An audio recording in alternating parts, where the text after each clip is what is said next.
Bonjour, rebonjour à tous en tout cas. Je vais mettre la première, Pedro, déjà. Nous avons abordé, fin janvier, la question « Qu'est-ce que l'Évangile ?» si ceux qui étaient là se souviennent. J'avais rappelé la vision de l'Église et essayé de formuler ou reformuler en quoi nous croyons quand nous professons croire en l'Évangile. Quel est le contenu de notre foi? J'ai insisté sur le côté bonne nouvelle de l'Évangile. C'est, je le rappelle, la traduction du mot, et notamment sur le fait que l'Évangile, et seulement l'Évangile, après le difficile constat de pécheur de l'être humain, lui seul apporte la solution au péché par le pardon acquis pour nous par le sacrifice de Jésus-Christ, mort à notre place sur la croix, mort et ressuscité. Ressuscité car l'offrande volontaire de sa propre vie a été agréée par Dieu. Dieu, en s'incarnant en Jésus, s'est effectivement lui-même offert à nous et pour nous, preuve de son amour absolu. Et si nous saisissons cette grâce par la foi, alors en découle notre réconciliation avec Dieu, la fin de notre séparation d'avec lui, la vie éternelle, la communion, l'intimité avec lui pour toujours et à chaque instant, une relation nouvelle et vivante avec Dieu, Dieu venant carrément faire sa demeure en nous, désormais ses enfants. Mesurons bien l'énormité et surtout l'extraordinaire de l'œuvre de Dieu pour nous. Oui, l'Évangile est vraiment une bonne nouvelle, une merveilleuse nouvelle à vivre. Et ce matin, continuons sur ce chemin de rappel ou de découverte de l'Évangile, et sur d'autres aspects, moins peut-être de contenu, mais plutôt d'effet de l'Évangile. Quelles conséquences a l'Évangile sur nos vies? Une fois Jésus compris, autant que faire se peut, et accepté comme Sauveur et Seigneur de nos vies. Des effets effectifs, facilement palpables et visibles, ou des effets encore à venir ou en cours de mise en œuvre. Alors il y a bien sûr des dizaines de textes pour apporter des éléments à ce sujet. Ça nourrira donc plusieurs prédications à venir, mais j'ai eu à cœur ce matin de reprendre celui que j'ai mis dans le mail d'annonce de cette semaine, si vous avez pu l'ouvrir, dans l'Épître aux Colossiens, au chapitre 1. Et on va le lire, donc lisons-le avec cette question. Quels effets de l'Évangile? Colossiens chapitre 1, et on va lire les 12 premiers versets. Je lis dans la version Semeur. Paul, apôtre de Jésus-Christ par la volonté de Dieu, et le frère Timothée. Salut ceux qui, à Colosse, appartiennent à Dieu par leur union avec le Christ et qui sont nos fidèles frères en lui. Que Dieu notre Père vous accorde la grâce et la paix. Nous exprimons constamment à Dieu, le Père de notre Seigneur Jésus-Christ, notre reconnaissance à votre sujet dans nos prières pour vous. En effet, nous avons entendu parler de votre foi dans le Christ Jésus et de votre amour pour tous ceux qui appartiennent à Dieu. Cette foi et cet amour se fondent sur ce qui fait votre espérance et que Dieu vous réserve dans les cieux. Cette espérance, vous l'avez connue par la prédication de la vérité, le message de la bonne nouvelle. Car cette bonne nouvelle est parvenue jusqu'à vous, comme elle est aussi présente dans le monde entier, où elle porte du fruit et va de progrès en progrès, ce qui est également le cas parmi vous. Depuis le jour où vous avez reçu et reconnu la grâce de Dieu dans toute sa vérité. C'est Épaphras, notre cher ami et collaborateur, qui vous en a instruit. Il est un fidèle serviteur du Christ auprès de vous. Et il nous a appris quel amour l'Esprit vous inspire. Aussi, depuis le jour où nous avons entendu parler de vous, nous aussi, nous ne cessons de prier Dieu pour vous. Nous lui demandons qu'il vous fasse connaître pleinement sa volonté, en vous donnant par le Saint-Esprit une entière sagesse et un parfait discernement. Ainsi, vous pourrez avoir une conduite digne du Seigneur et qui lui plaise à tous égards. Car vous porterez comme fruit toutes sortes d'œuvres bonnes et vous ferez des progrès dans la connaissance de Dieu. Dieu vous fortifiera pleinement à la mesure de sa puissance glorieuse pour que vous puissiez tout supporter et persévérer jusqu'au bout. Et cela avec joie. Vous exprimerez votre reconnaissance au Père qui vous a rendu capable d'avoir part à l'héritage qu'il réserve dans son royaume de lumière à ceux qui lui appartiennent. Alors, que voyez-vous mentionné dans ce texte en ce qui concerne des effets de l'Évangile dans les vies ?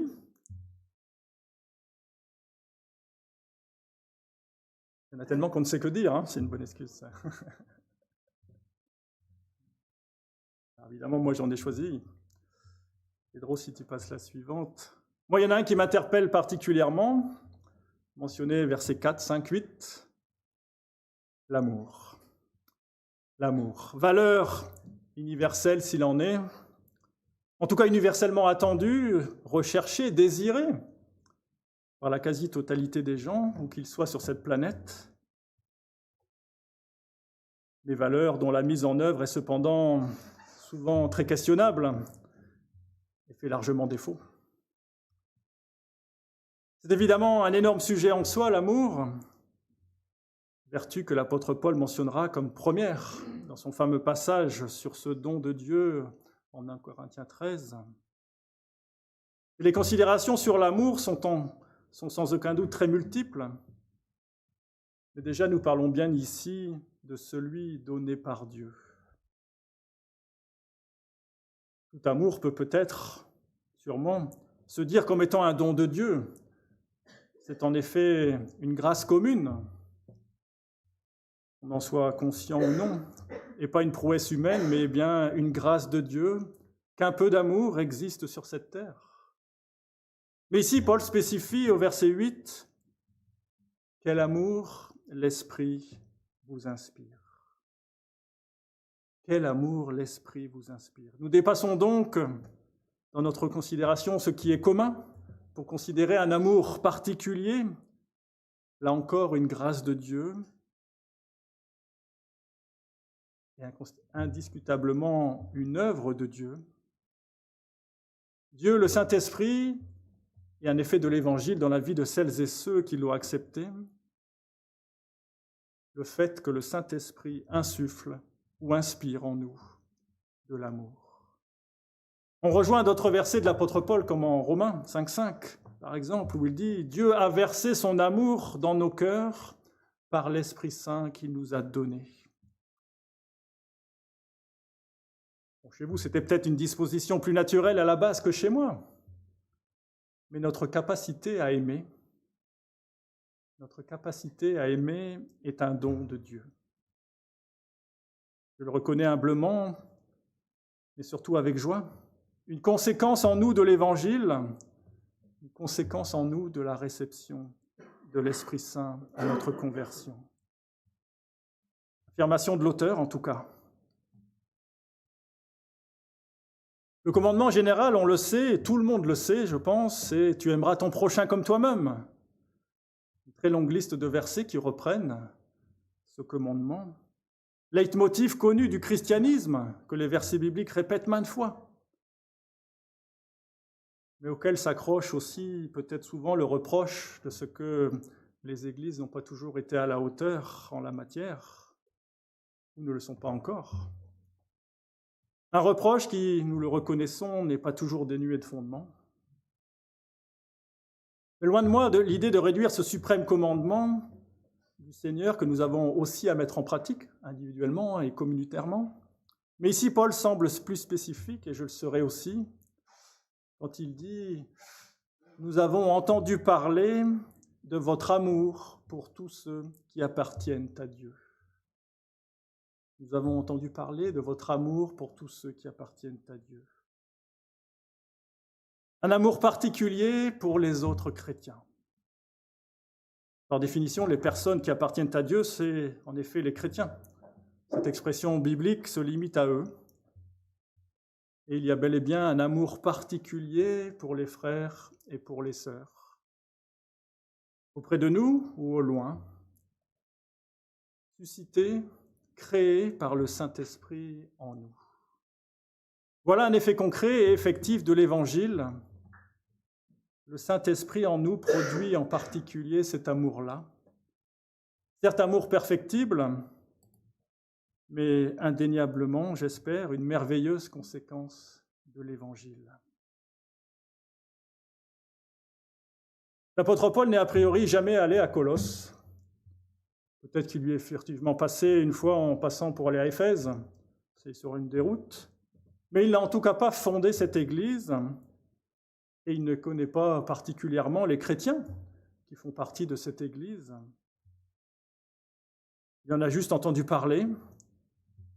Et pourtant, cette lettre même témoigne de son attachement, de son attention, de son affection, de sa sincère préoccupation, de son saint souci.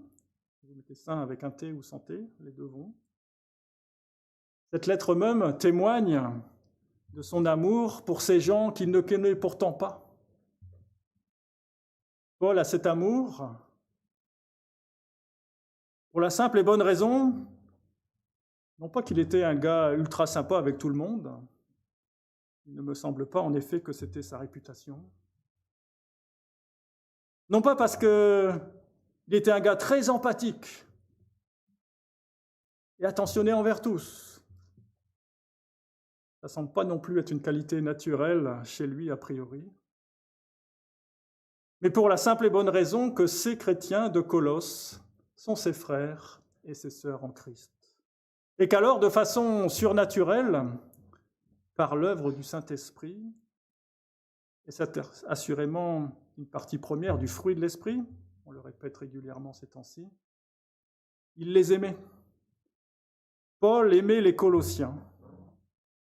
Amour profond, amour sincère, amour totalement désintéressé, ou plutôt très intéressé par leur vie, leur affermissement et leur croissance spirituelle, la justesse du fondement de leur foi et tout ce genre de choses notamment. Grâce à l'œuvre du Saint-Esprit en lui, Paul se comporte alors réellement en frère pour eux. On est la 6, Pedro. Quel amour vous inspire? Quel amour l'Esprit vous inspire? Pour vos frères et sœurs, ici ou ailleurs? Ressentez-vous d'abord de façon quelque peu inexplicable cette fraternité? Une fraternité qui dépasse les simples bons sentiments ou cette très vague approximation ou utopie selon laquelle tous les humains seraient frères? La fraternité en Christ n'inclut malheureusement pas encore, ni malheureusement jamais d'ailleurs, toute l'humanité. La Bible me semble assez claire là-dessus, malheureusement. Mais des chrétiens, Christ fait des frères et des sœurs. Le Saint-Esprit fait des frères et des sœurs en Christ. Et il crée en nous, entre nous, un lien d'amour fraternel. Suis-je dans une utopie bisounours en mentionnant cela? La parole l'affirme en tout cas, et je crois, j'espère que nous l'expérimentons. Une fraternité que nous n'avons pas choisie.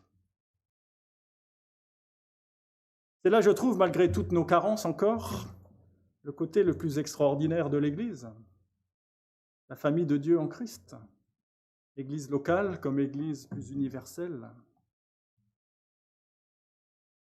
Vous qui autrefois n'étiez pas un peuple, vous êtes maintenant le peuple de Dieu, écrira l'apôtre Pierre. On choisit les gens avec qui on va au restaurant ou au cinéma en général.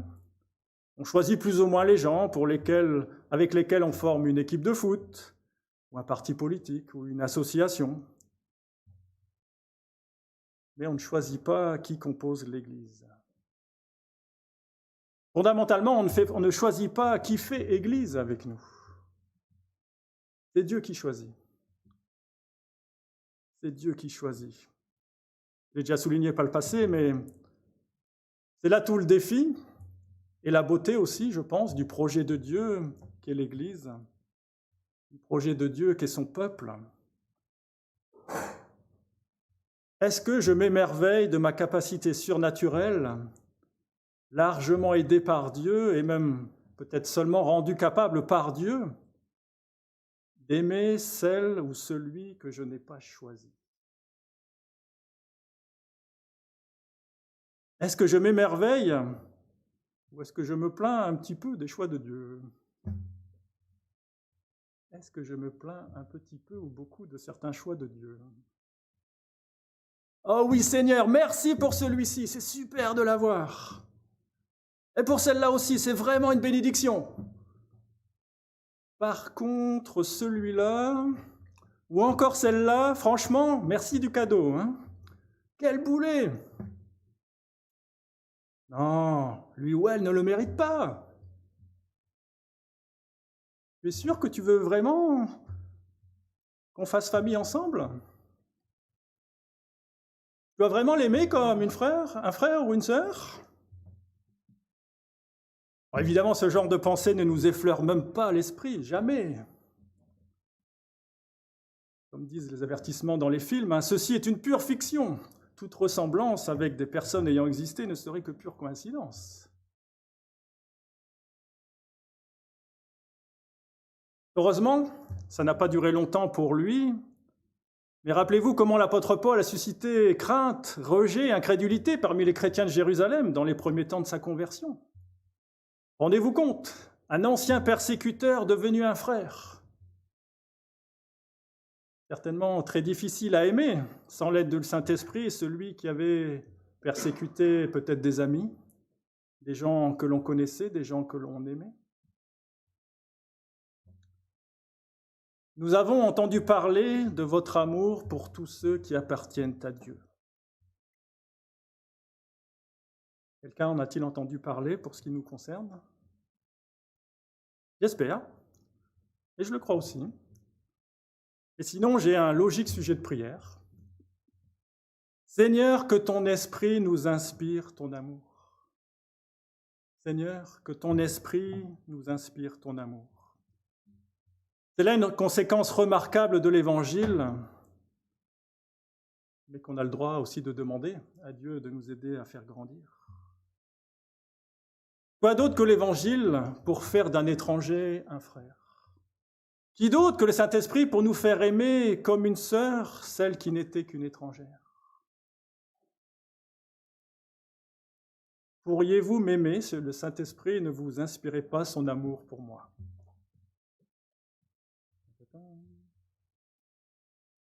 Pourriez-vous m'aimer si le Saint-Esprit ne vous inspirait pas son amour pour moi? Bon, mauvais exemple, car vous êtes des gens tellement extraordinaires que même sans l'aide du Saint-Esprit, il vous est trop facile d'aimer les autres, et même des gens comme moi. Non, en fait, mauvais exemple, car je suis évidemment quelqu'un de tellement extraordinaire que c'est facile de m'aimer. Mais blague à part, ça reste entre nous. Regardez discrètement autour de vous dans cette pièce. Et franchement, il n'y en a pas quelques-uns que vous trouvez quand même un peu insupportables? Quelques-uns qui vous énervent un petit peu? Mais si quoi? Un ou une un peu pénible? Pas trop sympa? Ou quelqu'un qui semble se détourner de vous qui vous évite? Ou à l'inverse, que vous évitez? Oh non, il y a un tel, ou oh, pourvu que je ne le croise pas à la sortie du culte. Bon, mauvais exemple, il n'y a ici ce matin que des gens que j'aime. Mais parmi les absents alors? De toute façon, ils ne sont pas là, alors profitons-en. qu'on dise vraiment ce qu'on en pense, on est entre nous. Allez, quoi, qui vous aimez le moins? Ou si vous voulez rejeter la responsabilité sur l'autre, qui est le moins aimable? Excusez ces questions qui dérangent, hein. Ils nous rendent peut-être un peu inconfortables. La suivante, Pedro. Nordi, il y a 15 jours, nous encourageait à sortir de notre zone de confort. C'est la 7, ça? Je sais pas où on en est, hein.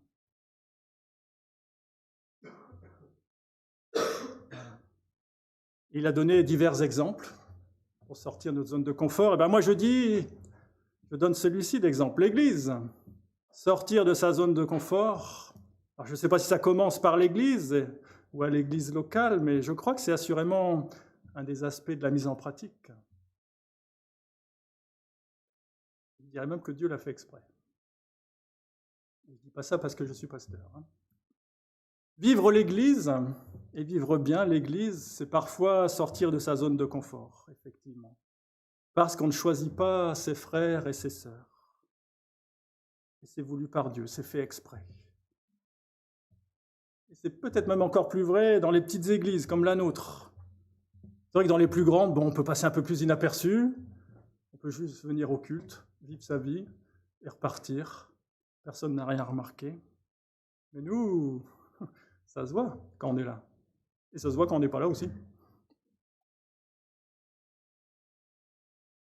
Épaphras nous a appris par quel amour l'Esprit vous inspire, écrivait Paul. Il n'y avait là ni flatterie, ni médisance.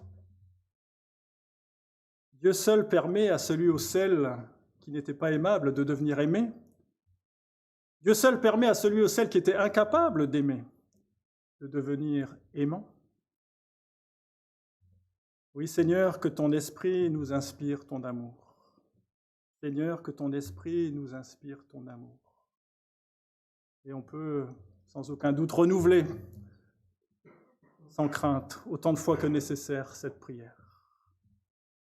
Qui d'autre que Dieu peut créer un peuple à partir d'éléments si disparates? Qui d'autre que Christ peut se faire un corps à partir d'éléments aussi différents que nous? C'est là une bien belle conséquence de l'Évangile. Un évangile sans frontières, aucune, ni de sexe, ni d'âge, ni de catégorie sociale, ni de race, ni de goût, ni d'intelligence, ni d'affinité, ni de rien d'autre. Unis par l'amour de Christ, par l'amour du Père, par l'amour du Saint-Esprit. Quand je vois une église, quand je vois notre église, je vois un miracle. Je ne sais pas si on utilise ce mot-là facilement pour dire ça, hein. Moi, quand je vois une église, je vois un miracle. Tellement de déchirements dans tellement de communautés. Quelle tristesse. Et Satan, c'est son passe-temps favori, d'essayer de diviser, de faire exploser les communautés. Un miracle qu'on ne valorise pas toujours autant qu'il le faudrait. Merci Seigneur, grâce à toi et gloire à toi, car toi seul pouvais inventer l'Église. Toi seul pouvais faire perdurer l'Église. Je te bénis pour mon frère, de tout cœur. Je te bénis pour tous mes frères, ici ou absents, et au loin. Et je te loue pour ma sœur, de tout cœur. Je te loue pour toutes mes sœurs, ici ou absentes, ou au loin. Merci pour l'amour que tu mets dans nos cœurs par ton Saint-Esprit. Quelqu'un dit amen à cette prière? On n'a pas trop l'habitude de dire comme ça. On a le droit.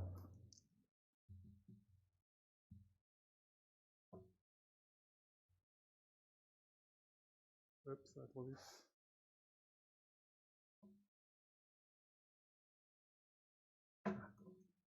Pour reprendre encore les termes de Paul dans notre passage, l'évangile, la bonne nouvelle, porte du fruit et va de progrès en progrès. C'est également le cas parmi nous. Ça reprend les mots du verset 6. Oui, en conséquence de l'évangile, vivant en nous, nous nous réjouissons du plus profond du cœur pour chaque frère et pour chaque sœur que Dieu choisit et que Dieu nous donne, et puisse-t-il en donner encore davantage. Chacun et chacune est pour la gloire de notre Dieu, et pour paraphraser le verset 12, nous exprimerons notre reconnaissance au Père qui nous en rend capables. Et pour conclure pour cette partie, il ne s'agit évidemment pas de vivre cet amour en vase clos, entre soi, juste dans un petit groupe d'intimes. Il s'agit aussi, bien sûr, et là tout est le défi aussi, d'accueillir, et de bien accueillir toute personne que le Seigneur donnera encore, ajoutera encore à sa famille. Car la finalité, une des finalités est en effet de briller de l'Évangile pour qu'il rayonne, qu'il attire à Christ, pour que la famille grandisse.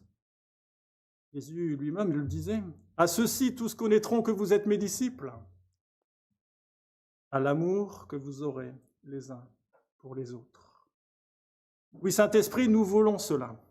Nous voulons ce témoignage-là. Nous voulons de l'ouverture, de la croissance, que tout le monde alentour découvre ton merveilleux amour. Et c'est pour cela que nous voulons et pouvons programmer les événements comme Aime ta ville, comme celui de Pâques prochain, avec nos frères et sœurs des autres communautés aussi, que l'on aime, même si des fois ils chantent bizarre, ou même si des fois ceci ou cela est différent de nous, ce n'est pas l'essentiel.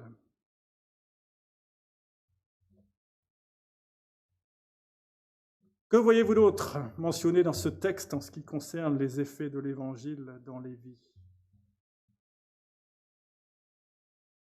Le temps manque évidemment, Alors cette autre partie sera plus courte, mais notre passage de Colossiens renferme aussi d'autres conséquences assez folles de l'Évangile dans les vies. Et dans la deuxième partie du passage, et notamment une série impressionnante de choses que Paul énumère, de choses que lui et Timothée, mais sûrement d'autres compagnons dans l'Évangile, demandent dans leurs régulières prières pour leurs frères et sœurs de Colosse. Et ils ne demandent pas de demi-mesure, comme on peut le lire, et on va le relire, car ils connaissent bien l'objectif de Dieu et la générosité et la puissance de Dieu pour toute personne qui est dans l'Évangile de Christ. Et je relis les versets 9 à 11. « Depuis le jour où nous avons entendu parler de vous, nous aussi, nous ne cessons de prier Dieu pour vous. Nous lui demandons qu'il vous fasse connaître pleinement sa volonté, pleinement, vous donnant par le Saint-Esprit une entière sagesse et un parfait discernement. Ainsi, vous pourrez avoir une conduite digne du Seigneur et qui lui plaise à tous égards, car vous porterez comme fruit toutes sortes d'œuvres bonnes et vous ferez des progrès dans la connaissance de Dieu. Dieu vous fortifiera pleinement à la mesure de sa puissance glorieuse, pour que vous puissiez tout supporter et persévérer jusqu'au bout, et cela avec joie. Cet élément que nous relevons, et la liste n'est sans doute pas exhaustive, ils sont aussi des effets de l'Évangile, des conséquences rendues possibles pour nous. Bien qu'elles ne soient pas dans nos têtes, j'entends quand même quelques pensées sceptiques disant « Ah non, c'est un petit peu trop absolu pour moi, ça. C'est au mieux l'objectif à atteindre en fin de parcours terrestre, après quelques décennies de vie chrétienne et d'efforts et de persévérance, dans la croissance et dans la sanctification spirituelle. » C'est vrai qu'il y a eu déjà et du pas encore, et qu'il y aura toujours du déjà et du pas encore. Mais n'empêche que Paul le prie, et pas en disant que c'est pour l'instant peine perdue. N'empêche que Dieu le met dans sa parole pour notre encouragement, parce que c'est son plan pour nous, sa volonté pour nous, et pas juste en potentiel. Nous manquons certainement souvent d'ambition, et j'en manque souvent. Mais je note que Dieu en a pour nous, en tout cas. À l'exemple de Paul, qui, inspiré par l'Esprit, en a pour les Colossiens, nous pouvons aussi en avoir pour nous-mêmes et pour nos frères et sœurs. Qui de nous demande tout cela dans ses prières? Qui de nous demande tout cela dans ses prières, pour lui-même et pour chaque frère et chaque sœur? Ça va rallonger nos temps de prière, ça. Il faut peut-être qu'on commence par là, en s'appropriant ainsi nous aussi, le programme de Dieu. L'Évangile pourra alors sûrement plus facilement avoir ces effets-là. Non ? Pour être précis, il me semble que seuls les 3 premiers éléments forment vraiment la prière de Paul et Timothée, et que les autres découleront de l'action de Dieu en réponse à cette prière. Connaître la volonté, ou plus exactement que Dieu fasse connaître pleinement sa volonté. Alors certainement, ça se travaille par des choses comme la prière, la méditation de la parole, l'écoute de Dieu, l'expérience de la dépendance de Dieu. Mais on le voit, c'est encore et avant tout aussi une grâce de Dieu. Une œuvre de Dieu à lui demander. Et les 2 éléments suivants composent la réponse de Dieu à cette demande. Dieu donne par le Saint-Esprit une entière sagesse et un parfait discernement. Le Saint-Esprit fait beaucoup de choses. Non seulement il inspire l'amour dont on a longuement parlé, mais la sagesse, et entière sagesse, et le discernement, parfait discernement, qui nous permettent, par lequel Dieu permet en tout cas, de nous faire connaître pleinement sa volonté. C'est aussi l'œuvre du Saint-Esprit en nous. Extraordinaire là encore, et j'espère que nous pouvons qu'être émerveillés en considérant cela, et reconnaissants aussi. Je paraphrase encore le verset 12 qui n'est pas là, mais nous exprimerons notre reconnaissance au Père qui nous en rend capables. Toute la gloire revient au final à Dieu. Ne doutons pas, ne minimisons pas, ne nous rabaissons pas en disant que nous sommes encore loin. Moi je dis, saisissons plutôt cette promesse et cette possibilité offerte par Dieu à nous, ses enfants. Ce n'est pas juste du positivisme ou de la conviction psychologique. Vous connaissez, je ne fonctionne pas trop sur ce mode-là. C'est l'œuvre voulue par Dieu, par le Saint-Esprit, et rendue possible par notre héritage en Christ. Alors, des conséquences de l'Évangile, vous pourrez avoir une conduite digne du Seigneur et qui lui plaise à tous égards. Paul le dit, et s'il le dit, c'est que c'est possible. Dieu n'est pas du style à seulement nous mettre une carotte devant le nez pour nous faire avancer sans que ce soit jamais atteignable. Juste un mirage qui s'éloignerait au fur et à mesure que l'on avancerait. Non.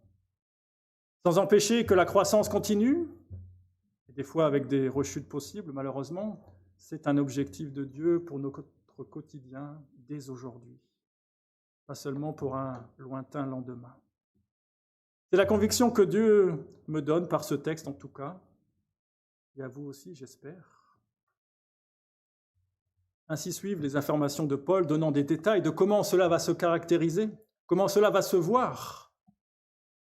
Vous porterez comme fruit toutes sortes d'œuvres bonnes.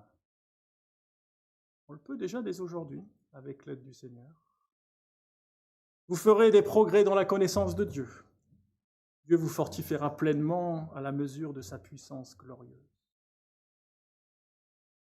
Il y amène encore ? Ça veut dire qu'on est d'accord quand on dit ça. Et la dernière phrase le souligne une fois de plus, ce ne sera pas une prouesse personnelle, ça sera encore et toujours sur la base de la puissance divine, de la grâce divine.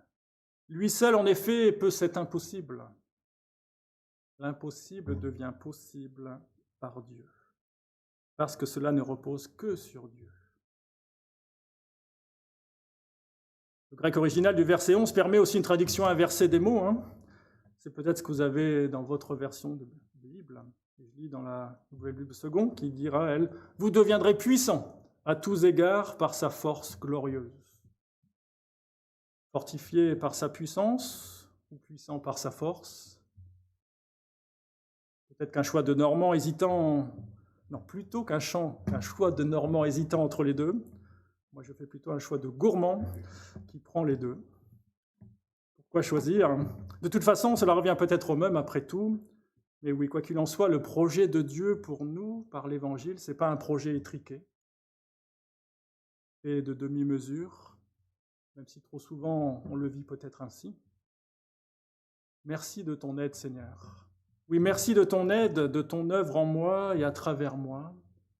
Merci de ton œuvre en chacun de mes frères et chacune de mes sœurs, en chacun de tes enfants, ici et de par le monde. D'autant plus que s'ils deviennent vraiment comme ça va m'aider à les aimer. Mais la dernière, Pedro. Mes plaisanteries mises à part, la fin du verset 11, pour conclure, nous dit « Toutes ces choses extraordinaires sont là pour que vous puissiez tout supporter et persévérer jusqu'au bout, et cela avec joie. » Ces derniers mots, non pas pour casser l'ambiance, mais peut-être pour ramener nos pieds sur terre si nous nous envolons un peu trop, grisés par une trop grande euphorie mystique du projet de Dieu. Et il est utile de mentionner que Paul écrit cette lettre sans doute depuis une prison, probablement au début de son emprisonnement à Rome, vers l'an 60 de notre ère. Savez-vous ce qui se passe quelques mois plus tard, ou une année tout au plus plus tard? La ville de Colosse est détruite par un tremblement de terre. Un grand tremblement de terre détruit entièrement, effectivement, cette région. On ne sait pas précisément le nombre de morts. On ne sait pas ce qu'il est advenu de ces chrétiens de Colosse. Mais c'est certainement pas pour rien que l'Esprit a inspiré à Paul cette conclusion à ce passage. Oui, les Colossiens ont certainement eu beaucoup besoin de l'aide extraordinaire de Dieu pour supporter ce cataclysme et persévérer jusqu'au bout, dans la joie de connaître le Seigneur qui transcende tout. Merci Seigneur de les avoir équipés et secourus ainsi. L'Évangile permet des choses extraordinaires, mais ne promet pas un monde facile. Merci de ton aide au quotidien, Seigneur. Équipe-nous aussi par ton Évangile. Oui, merci pour ton Évangile. Merci pour la bonne nouvelle de ton salut en Jésus-Christ.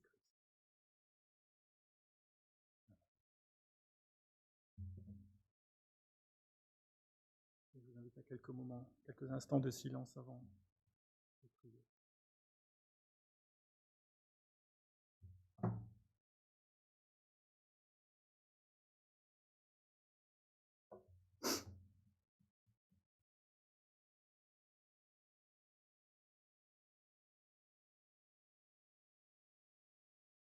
Seigneur notre Dieu, merci pour ta parole. Merci pour ce passage qui nous rappelle que tout vient de toi, par grâce, par l'œuvre de ton esprit en nous, qui nous a été donné une fois devenus tes enfants, pour que nous puissions tenir le coup, pour que nous puissions grandir, te ressembler, être transformés. Qui d'autre que toi, en effet, pourrait faire de nous des êtres aimables ou aimants. Merci pour ton amour. Merci de nous faire grandir dans cet amour, et notamment dans sa dimension de l'Église, dans sa dimension pour nos frères et sœurs. Seigneur, tu connais nos carences à chacun et chacune en la matière. Et moi, je te loue et te remercie pour ce magnifique projet qu'est l'Église. Oh oui, c'est un défi. Oh oui, des fois, on serait mieux, croit-on, à vivre notre vie spirituelle tout seul, vivre ma foi. Mais toi, tu veux que nous vivions notre foi ensemble. Et nous, Seigneur, aller à contre-courant de la société qui pousse plutôt à l'individualisme, en comprenant toute l'importance de la dimension communautaire de la vie chrétienne. En tout cas, toi, tu l'as voulu ainsi. Et c'est un privilège. Merci pour tous les frères et sœurs ici présents. Merci pour tous les frères et sœurs qui ne sont pas là aujourd'hui. Merci pour tous les frères et sœurs que nous avons de par le monde. Seigneur, renforce en nous cette conscience d'appartenance, cette joie d'appartenance à ta famille, même si effectivement des fois on est peut-être ronchon sur certains choix que tu as faits. Aide-nous à nous réjouir avant tout de ta grâce qui se donne à des tas de gens qui ne la méritent pas, comme chacun et chacune d'entre nous d'ailleurs. Et Seigneur, merci aussi pour tous ces effets que l'Évangile fait dans nos vies et ce que tu veux faire dans nos vies, ce magnifique programme que tu as pour nous. Pardon pour toutes les fois où effectivement on le vit que partiellement, on n'y croit pas trop, ou on n'a pas trop envie de s'y investir, je ne sais pas. Et merci parce que toi, tu veux vraiment nous faire grandir à ta ressemblance et on en a là quelques facettes d'exprimer. En tout cas, nous voulons te remercier, effectivement, dire notre reconnaissance, te rendre gloire et te louer pour ce magnifique projet individuel et communautaire. Et Seigneur, que nos vies soient à ta gloire et qu'elles puissent ainsi rayonner de ta présence pour qu'alentour, les personnes qui ne te connaissent pas encore soient intriguées, interpellées et envie de te découvrir. Bien sûr, n'attends pas que nous soyons à la hauteur pour cela. Seigneur, merci parce que c'est toi qui interviens toi-même directement dans les cœurs et dans les vies. Mais des fois, au mystère, tu souhaites passer par nous. Et Seigneur, nous voulons aussi être aimants de ta part pour nos prochains. Nous te demandons de bénir cette ville, de bénir les communes où nous habitons, de bénir les voisins que nous croisons. Et Seigneur, que ton évangile brille en nous et rayonne de nous, pour ta gloire et ta gloire seule, en Jésus-Christ. Amen.